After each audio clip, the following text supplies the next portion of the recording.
Bonjour et bienvenue dans Parole de Terre. Alors maintenant que j'ai vu toutes les parties du cochon, je vais remonter la filière jusqu'aux éleveurs de cochons. Et aujourd'hui, je retrouve David. Il est éleveur de cochons en plein air dans le sud-ouest. Et vous allez voir comme c'est beau.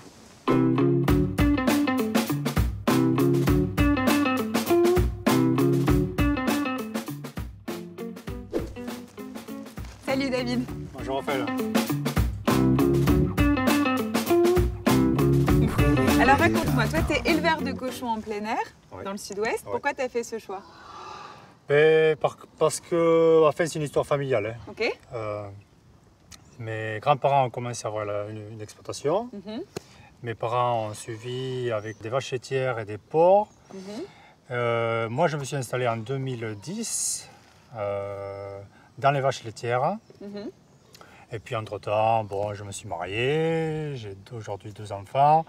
Et j'arrivais pas à trouver des solutions pour les week-ends. Mhm. Alors du coup, lors d'une visite d'exploitation, quelqu'un qui faisait du porc fermier, Mhm. j'ai eu le déclic. Alors j'étais déjà un naisseur, je faisais des cochons de 7 kg Mhm. et ça partait chez un engraisseur.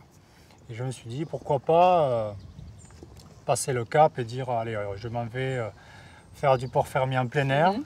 On avait le site. Alors, au début, j'étais un peu douteux, je dirais. Et puis finalement, aujourd'hui, voilà quoi. Quand on voit les animaux Ouais. en liberté et heureux comme ils sont, c'est magnifique quoi. Pas de regret quoi. Pas de regret du tout. Aujourd'hui, tu as combien de cochons Aujourd'hui, je produis 2000 porcs par an. par an? D'accord. Voilà. Alors, sur le site ici, on a 550 porcs En une fois. en Chaque fois, ouais. deux âges différents. D'accord. Là, on a des porcs qui font un peu plus de 6 mois, d'autres un peu plus de 5 mois. Et après, sur le site de mon exploitation, là, on est sur un site différent. Mhm. Sur le site de mon exploitation, c'est le côté naisseur. Mhm. Donc là, on est avec les petits cochons, les petits soins, voilà. Là, c'est différent. La nurserie. C'est la nurserie. Voilà. Et qu'est-ce qu'ils mangent tes cochons? Alors, qu'est-ce qu'ils mangent? Alors, ils mangent déjà du produit de l'exploitation. Nous, Ah on a... oui, tu produis aussi ton alimentation pour les Voilà. bêtes.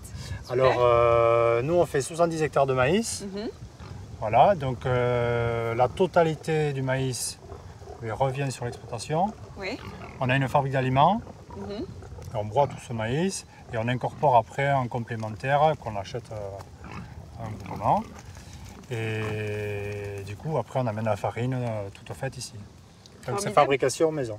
C'est important pour toi justement cette dimension du local? Oui, oui, parce que ben bon, après nous, quand on fait du porc en liberté comme ça, ben, faut regarder toute la chaîne, quoi. Mhm. Faut regarder du début jusqu'à la fin. C'est vrai que l'alimentation est très importante. On ne peut pas Bien se sûr. permettre de donner tout et n'importe quoi. Mm. C'est du produit made in France, quoi, je dirais. Exactement. Voilà. Voilà. Alors moi, je suis dans une quête de comprendre comment on fait du bon jambon de Bayonne. En fait, ça commence chez toi, avec l'alimentation que tu donnes à tes cochons, la manière que tu as de les élever, comment tu les Exactement. traites. Exactement. Aujourd'hui, on parle de bien-être de l'animal, on Mm. parle de tout n'importe quoi. Enfin, c'est vrai qu'en France, on a tout ce qu'il faut aujourd'hui, on a toutes nos Mm. cartes en main pour faire de jolies choses, que ce soit dans de l'élevage classique ou de l'élevage en plein air. Mhm. Et c'est vrai que en regardant au niveau de l'alimentation, que ce soit 100% français, non OGM, Mm.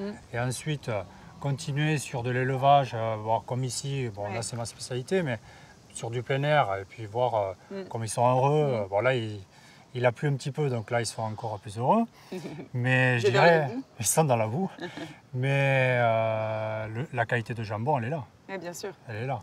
Et c'est vrai que ben, on est tous pareils. Je veux Ouais. dire, moi j'ai une femme, des enfants. Quand je vais faire les courses, ben, je regarde aussi ce que je dois manger. Et c'est vrai que bon, ben, un petit apéro, le petit jambon qui va bien, voilà, ça c'est vrai que voilà, on arrive à faire de jolies choses ici. C'est vrai. Et ben merci David, grâce à toi on mange du bon jambon. Merci. Merci d'avoir suivi cet épisode sur l'élevage des cochons en plein air. Si ça vous a plu, rendez-vous sur la page YouTube de Terre Oléo Pro pour vous abonner, poser des questions et mettre des cœurs et des likes si ça vous a plu. Et moi en attendant, je vous dis à très bientôt pour un prochain épisode.